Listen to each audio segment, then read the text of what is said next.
አንድ ሌላ ወጣት ከአላህ መንገድ ርቆ የነበረ አንድ ወጣት ሞተ።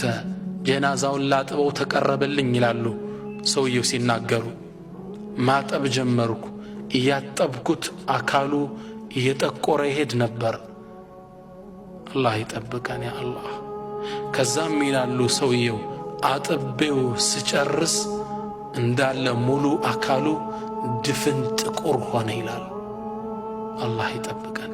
ሌላኛው ወጣት እያጠብኩት ይላሉ ወደ ቂብላ ሳዞረው እንደገና ተገልብጦ ወደ ጀርባው ለቂብላ ይሰጣላል።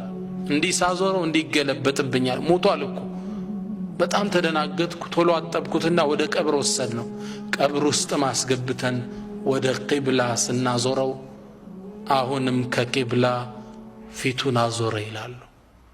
አላህ ይጠብቀን ከእንደዚህ አይነት ሞት። አላህ ይጠብቀን። ስለዚህ አሟሟታችን ለየቅል ነው፣ ይለያያል።